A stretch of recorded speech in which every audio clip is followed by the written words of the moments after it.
bien. As-tu déjà imaginé ce que font les objets autour de toi quand tu ne les regardes pas? Comme la table là devant toi, ou ce crayon sur ton bureau. Tu as déjà réfléchi à ce qu'un miroir a pu voir à travers les siècles? Et si chacun avait une histoire secrète?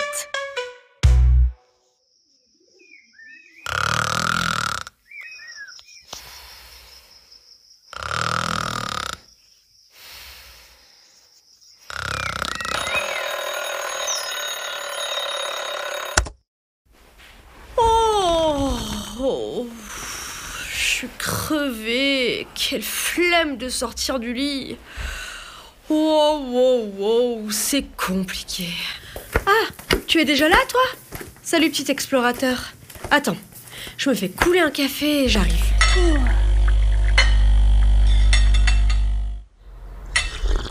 Ah, je me sens déjà un peu plus réveillée. Comment ça va, toi? Sortir du lit n'a pas été trop dur ce matin? Pour moi, si l'enfer. J'étais si bien sous la couette, au chaud. D'ailleurs, si je te disais que ton lit n'est pas aussi innocent qu'il en a l'air. Parce que lui, il sait tout. Tes rêves, tes secrets, tes fous rires, tout. C'est un peu comme un meilleur ami. Il te réchauffe quand tu as froid et te console quand tu es triste. Et aujourd'hui, on plonge sous les draps pour tout savoir. Oui, c'est moi le gardien de tes nuits.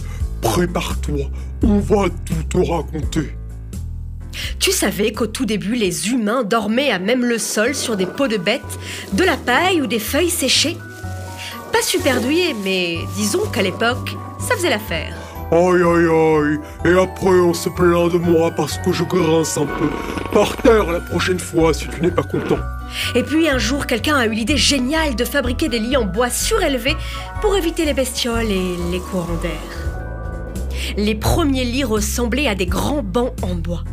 Et le plus drôle, c'est qu'ils étaient parfois si hauts qu'il fallait une échelle pour grimper. Une échelle pour aller dormir? Je préfère quand on saute directement sur moi. Au Moyen-Âge, en Europe, là où le Wi-Fi n'existait même pas en rêve, les gens dormaient à moitié assis, comme s'ils regardaient un film. Sérieux, c'est quoi cette idée? Le binge-watching? Ça attendra quelques siècles. Les nobles, eux, c'était la totale. Rideaux, dorures, coussins, même des gardes autour du lit.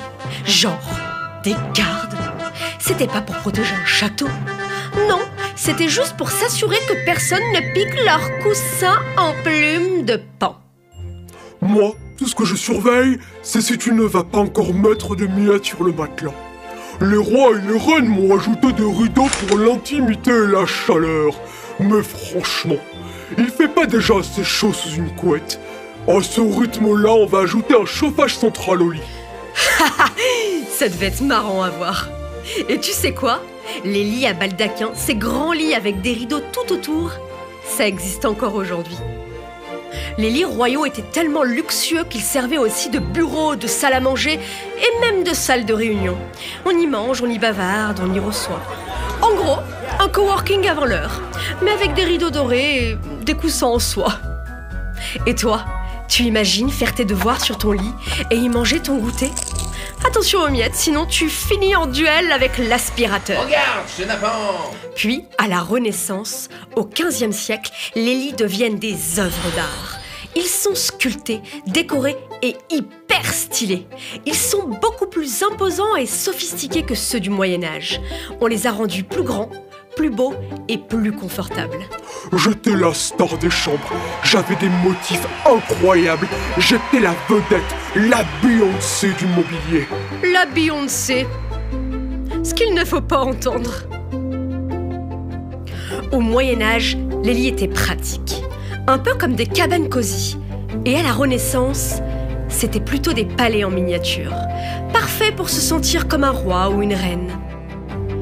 Alors toi, tu choisis quoi?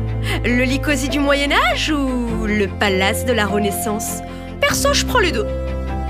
Revenons à notre histoire. Tu le savais, toi, que Napoléon, c'était le roi des campeurs? Quand il partait en campagne, il emportait toujours des meubles super classe pour impressionner tout le monde.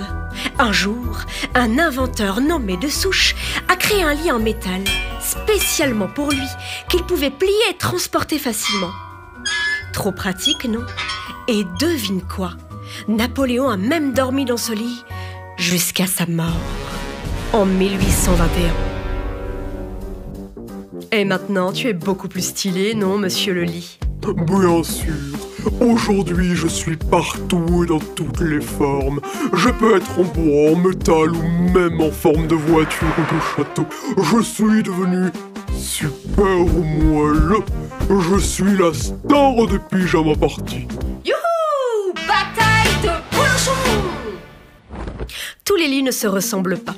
Au Japon, par exemple, certains dorment sur des futons. Ce sont des matelas très plats et fins qu'on déroule le soir et qu'on range le matin. Pratique pour gagner de la place. Les lits s'adaptent aux cultures et aux habitudes.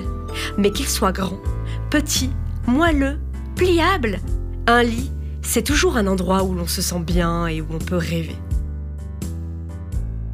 Tu te glisses sous la couette, tu fermes les yeux et...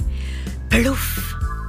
Direction un monde où tu peux voler, parler aux animaux ou même devenir un super-héros.